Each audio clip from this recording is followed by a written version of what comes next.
अशोक, मैं पहले आपके पास ही आ रही हूं क्योंकि अशोक आप लगातार वहां पर बने हुए हैं। वहां पर आपने इनफैक्ट टिन्नू यादव समेत उनकी वाइफ और कई आरोपियों से आपने उनके परिवार वालों से भी बातचीत की है, तो क्या कुछ नजर आया? क्योंकि आज सीएम का दौरा भी है, चंपत राय को प्रोटोकॉल से अलग रखा गया है, एसआईटी की जांच कहां तक पहुंची है? क्योंकि यहां पर आरोप लग रहे हैं, एसआईटी जांच चल रही है, लेकिन एफआईआर अब तक की नहीं गई है।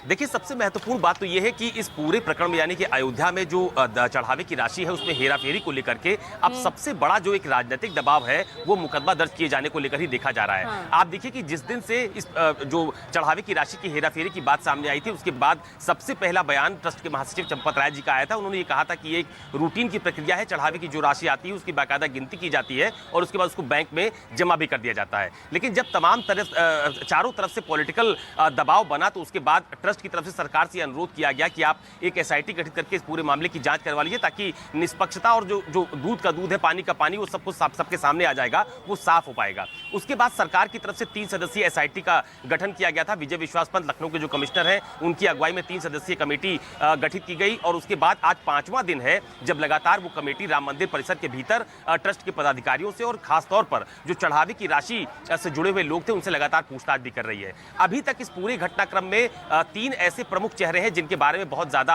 आरोप और प्रत्यारोप की बातें सामने आई हैं। सबसे बड़ा जो नाम था वो रामशंकर यादव और टिन्नू यादव का था, जो कि ट्रस्ट के एक बड़े पदाधिकारी के बेहद खास बताए जाते हैं। हालांकि जब उनके घर में गया था, उनकी पत्नी पूनम यादव से बातचीत की थी तो उसके बाद उनका ये कहना था कि उनका मुख्य काम व्यवस्था से जुड़े हुए लोगों को देखना था, यानी कि अगर कोई राम मंदिर परिसर के भीतर दर्शन करने आता है तो उनको व्यवस्था में लगाया जाता था। पैसे की गिनती में या उसमें उस चढ़ावे की राशि से उनकी कोई उनका मतलब नहीं था। ये बात उनकी पत्नी पूनम यादव की तरफ से कही गई थी। उसके बाद ये भी आरोप लगाए जा रहे थे कि बहुत बड़ी रकम जो है वो यहाँ से हेराफेरी करके कुछ संपत्ति अर्जित की गई है तमाम सारे लोगों की तरफ से। तो वो फिलहाल जो है जांच का विषय है, उस पर ट्रस्ट के पदाधिकारियों से भी, टिन्नू यादव से भी और जो बाकी लोग हैं उनसे एसआईटी की टीम पूछताछ कर रही है। दूसरा प्रमुख नाम आया था लवकुश मिश्रा का, जो कि रुदौली के रहने वाले थे। उनकी भी भूमिका संदिग्ध पाई जा रही थी, ऐसा आरोप लगाया जा रहा था। ये बातें जो एसआईटी की जांच टीम है उसने कई बार उनसे पूछताछ भी किया। अब तक कई बार इन तीनों लोगों से यानी कि टिन्नू यादव, लवकुश मिश्रा, अनुकल्प मिश्रा जो कि लवकुश के रिश्तेदार हैं, उनसे भी कई राउंड की पूछताछ की गई है। इसके अलावा ट्रस्ट के जुड़े हुए तमाम सारे जो पदाधिकारी हैं उनसे सुबह से लेकर शाम तक लगातार पूछताछ की जा रही है। कल जो ट्रस्ट के सदस्य हैं अनिल मिश्रा,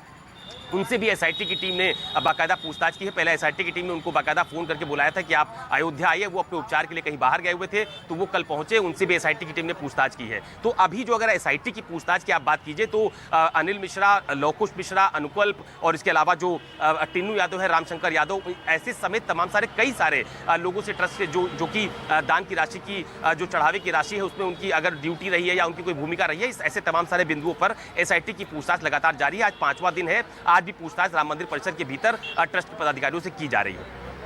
दूसरी महत्वपूर्ण बात यह है कि अगर इसके राजनीतिकरण की बात कीजिए तो समाजवादी पार्टी के मुखिया अखिलेश यादव से लेकर आम आदमी पार्टी के सांसद संजय सिंह या फिर कांग्रेस के प्रदेश अध्यक्ष अजय राय, ऐसे तमाम सारे लोग इस पूरे मामले में मुकदमा दर्ज किए जाने के लिए लगातार सियासी दबाव बना रहे हैं। कल भी अजय राय अयोध्या आए थे, उन्होंने यहाँ पर रामलला का दर्शन किया, हनुमानगढ़ी का दर्शन किया और उसके बाद ये कहा कि इसमें हाईकोर्ट की किसी सिटिंग जस्टिस की जांच कराई जानी चाहिए ताकि निष्पक्षता सामने आ सके और जो असलियत है वो लोगों के सामने आ सके, क्योंकि इसमें बहुत बड़ा घपला है। ये आरोप कांग्रेस की तरफ से लगाया गया। आम आदमी पार्टी के सांसद संजय सिंह की तरफ से बाकायदा मुकदमा दर्ज करने के लिए एप्लीकेशन दी गई है। तो अभी इस पूरे मामले में जांच जो अपनी की जा रही है, क्योंकि 7 दिन के भीतर प्रारंभिक रिपोर्ट आएगी, 15 दिन के भीतर उनको अपनी विस्तृत रिपोर्ट सरकार को सौंपनी है एसआईटी की टीम को। तो वो जांच की दिशा एक तरफ बढ़ती हुई नजर आ रही है, लेकिन दूसरी तरफ एक बड़ा सियासी दबाव भी इस पूरे मामले में है, क्योंकि विपक्ष एक ये नैरेटिव सेट करने की कोशिश कर रहा है कि राम मंदिर, जिसको बीजेपी अपनी आस्था का प्रमुख केंद्र बताती रही है और राम मंदिर निर्माण के बाद से ही लगातार ये बात कही जाती रही है कि बीजेपी की सरकार की बहुत बड़ी उपलब्धि के तौर पर बीजेपी ने इसको पेश किया, ये बात बीजेपी के नेताओं की तरफ से कही जाती है। तो ये एक दूसरा पहलू है। तीसरा पहलू यह भी है कि आज इसी बीच में मुख्यमंत्री योगी आदित्यनाथ अयोध्या के दौरे पर आ रहे हैं। अभी तक अयोध्या के में जो एसआईटी की जांच चल रही है, इसको लेकर कोई भी अधिकृत बयान चंपत राय के बाद से, यानी चंपत राय जी ने जो अपना वीडियो बयान जारी किया था उसके बाद से ना एसआईटी की टीम का कोई अधिकृत बयान आया है, ना ही सरकार की तरफ से कोई अधिकृत बयान आया है। हालांकि सरकार के तमाम सारे मंत्री ये कहते हैं कि जांच चल रही है, जो भी दोषी होगा उसके खिलाफ कार्रवाई की जाएगी, कठोर कार्रवाई की जाएगी। तो आज अपने अयोध्या दौरे के दौरान चूंकि मुख्यमंत्री को आज 3 अलग अलग आयोजनों में अयोध्या में शामिल होना है, बीच में उनको थोड़ी देर के लिए एक प्रोग्राम में गोंडा भी जाना है, तो आज सबकी निगाहें इस बात पर टिकी हुई है कि क्या मुख्यमंत्री योगी आदित्यनाथ इस एसआईटी की जांच को लेकर कोई संबोधन देते हैं या फिर जो ये जांच चल रही है इसको लेकर कोई सरकारी अपना आधिकारिक बयान आज वो सार्वजनिक मंच से शेयर करते हैं, क्योंकि सबकी निगाह मुख्यमंत्री के दौरे पर टिकी हुई है। और चौथी महत्वपूर्ण बात कि आज मुख्यमंत्री योगी आदित्यनाथ राम मंदिर में दर्शन भी करने वाले हैं, हनुमानगढ़ी में भी दर्शन करने वाले हैं, लेकिन ठीक 24 घंटे पहले जिला मजिस्ट्रेट अयोध्या की तरफ से जो एक प्रोटोकॉल का पत्र होता है उसमें 29वें नंबर पर यह लिखा गया है कि महासचिव ट्रस्ट राम मंदिर उनसे कहा गया है कि वो अपने किसी प्रतिनिधि के तौर पर किसी को मुख्यमंत्री के साथ व्यवस्था के लिए नामित करें और उसकी सूचना जो मंदिर मजिस्ट्रेट उसको उपलब्ध कराई जाए। तो एक ये भी बड़ी महत्वपूर्ण बात है कि जब भी उत्तर प्रदेश में खासतौर पर अयोध्या में राम मंदिर के दर्शन के लिए या हनुमानगढ़ी के दर्शन के लिए किसी वीवीआईपी का मूवमेंट होता है तो उन तमाम सारी जगहों पर चंपत राय जी की उपस्थिति देखी जाती है, क्योंकि वो प्रमुख महासचिव भी है ट्रस्ट के। लेकिन आज उनसे किसी प्रतिनिधि को नामित करने के लिए कहा गया है, तो आज ये भी देखना होगा कि जब अयोध्या में राम मंदिर का दर्शन करने के लिए योगी आते हैं तो क्या ट्रस्ट के पदाधिकारियों से भी उनकी मुलाकात होती है, क्या वो एसआईटी की टीम से भी कुछ बात करते हैं कि क्या 5 दिन की प्रगति रिपोर्ट में क्या हुआ, कितने लोगों से पूछताछ की गई, क्योंकि अभी बहुत सारी चीजें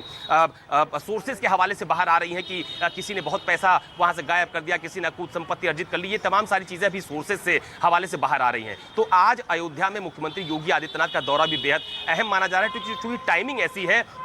ऐसा नहीं है कि योगी आदित्यनाथ अयोध्या के दौरे पर नहीं आते हैं, वो जब भी अयोध्या आते हैं तो रामलला और हनुमानगढ़ी के दर्शन करने के लिए जाते हैं, यहाँ के साधु संतों से मुलाकात भी करते हैं और उसके बाद वो उनका दूसरा जहां भी जाना होता है वहां पर वो जाते हैं। लेकिन आज की टाइमिंग इतनी महत्वपूर्ण है कि एक तरफ एसआईटी की जांच चढ़ावे की राशि को लेकर चल रही है, दूसरी तरफ ट्रस्ट से जुड़े हुए तमाम सारे लोगों से एसआईटी की टीम पूछताछ कर रही है और आज ही मुख्यमंत्री योगी आदित्यनाथ का अयोध्या दौरा भी है। तो सबकी निगाहें आज मुख्यमंत्री योगी आदित्यनाथ के इस दौरे के इर्द गिर्द ही लगी हुई है कि आज योगी आदित्यनाथ खासतौर पर इस जो हेराफेरी की राशि है, एसआईटी की टीम है, जो तमाम सारे संदिग्ध लोगों की भूमिका है उसको लेकर क्या कुछ कहने वाले हैं, और इसी पर सबकी निगाहें टिकी हुई। चलिए ठीक है अशोक, आप बने रहिएगा।